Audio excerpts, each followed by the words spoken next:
Урматтуу агайын туугандар, урматтуу боордош мекендештер, мына телевидение аркылуу ар кандай сөздөрдү ушак айың, уятсыздык, шермендечилик сөздөрдү угуп атабыз. Буну ким уюштуруп атат, эмне кылып атат? 5-6 адамды топтоп алып, чакырып алып, тамак ашты берип, аракты берип алып, провокацияга элдерди козгоп атат. Бул кимдер жасап атат? Эски бийлик. Биринчи Роза Отунбаева бар бул жерде. Кекебаев бар. Адахан Мадымаров бар. Буларда уят, сыйыт, бет, авир жок турбайбы? Мына Адахан Мадымаровду мен жакшы билем. Вице-премьер болуп иштеди, иштей албады. Бул оң жагынан келсе жакшыраак келсе оң жагына жүгүрөт. Сол жагынан жакшыраак адам чыкса сол жагына жүгүрөт. Эгер жакшы болсо бул шайланып калат беле депутат президенттикке. Шайланат болчу. Муну эл билген үчүн көзүнө илбей койду. Мына эски бийлик эмне себептен мындай провокацияга барат? Эмне булар кан менен азылдашып атабы? Эмне себептен мындай сөзгө барышат? Бул Садыр Жапаровдон, Камчыбек Ташиевден ушу провокаторлор бир эмес, 10 эмес, 100 жолу айланып кетсе болот. Мындай кадрлар, жаңы кадрлар бийликке эми келди. Эмне үчүн мына күч органдарына мен суранып кайрылып кетер элем. Эмне үчүн булар унчукпай отурушат? Эмне үчүн унчукпай отурушат? Унчукпай отурган үчүн көбөйүп атат провокаторлор. Элдин ыркын бузуп атат. Булар эл менен азылдашпасын.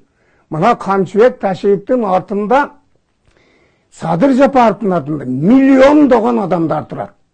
Шашпа деп атат. Силер бирди көрөсүңөр деп атат. Эл менен азылдашпайлы, ойношпогула, оюнуңарды токтоткула деп турат. Мына биз базарчыларда жүрөбүз, маршруттарда жүрөбүз. Акмак, ит, айбандар экен. Бети жоктор экен. Буларга Кыргызстанда орун жок. Керек болсо буларды бирден алып келип мыйзамдын чегинде жоопко тартыш керек. Ансыз булар дагы бирден, 2ден, 3дөн кечинде оза чаргылып алып, шылтоолоп, чакырып, тамак берип, аракты берип, бузукчулукту жасап аткан ушул эски бийлик. Булар көптү. Буларда акча көп, илгертен уурдалган акча көп. Ошон үчүн акчага көп, элди бузуп жарып, бузукчулукка барып аткан ушу эски бийлик. Мен айтар элем, Роза Отунбаева, Кекебаев, Адахан Мадымаров, андай түлкүчүлүгүңөрдү, кыйтырчылыгыңарды, арам сөзүңөрдү, арам ой пикириңерди элди козгобой туруп токтотуп койгула. Жаман болосуңар. Биринчи очурутта силерге кол салат эл. Силерге кол салгандан жан жокерлөрүңөр эч жака бара албайт.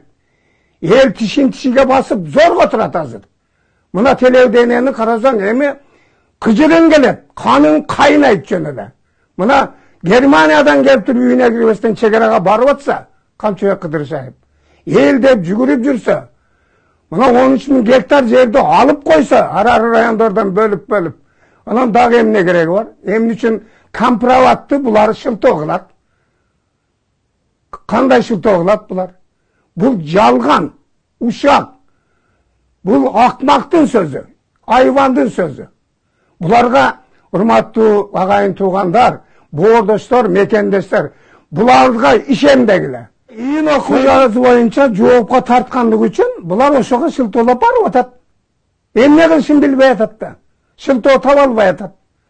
Жатып алышып, алеги куу түлкүчөсүнөн куйругун шыйпаңдатышып алып, тияктан чакырып, бияктан ушул күнгө барып атышат. Эмне себептен бул эл алданып чыгып атат? Буларды алдап атпайбы?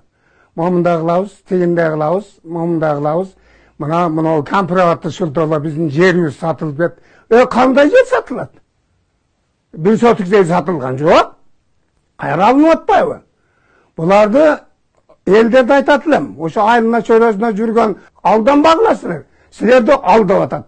Мына 13.000 гектарды алып бербеді бізге. Райондардан бөліп. Мұны айтышпайды. Бұл шылтау қылғаны, анан компроматтан сатылып кетті. Анан мындай болып кетті, тегінде болып кетті. Ал алынған жерді атайлап айтпайды. Себебі жаманатты қылыш керек. Қамчы қыдыр жайыпты. Ал факты тұрады алынған жер. Аны айтышпайды, жауап тұрышады. Мына күнден күнге мүмкін 5-тен, 10-дан дағы топтап атқандыр. Провокаторлар деп қоятамындарды, айвандар да мы? Eski birliktің адамдары. Бұлар ақырын топтап, бұлардың ой пікірі башқа болып отады. Ой пікірі. Біз мұнда қылауыз, тиінде қылауыз, одан кейін жайла өреміз, қатыр өреміз. Жоқ. Бұл жақшылық қалып бармайды. Бұл граждандық соғыс қалып барып қалышы мүмкін. Бірақ өздері жаман болады. Алар көппі, ел қоғам, мұндай Сады Жапаров мен Қамшыбек Ташиевті қолдаған адамдар көп. Қанша адам шайлап қойды. Тарихта болмаған шайлау болды. Ел түшініп тұрады да. Ел түшінішіге басып тұрады. Тоқтатыш керек.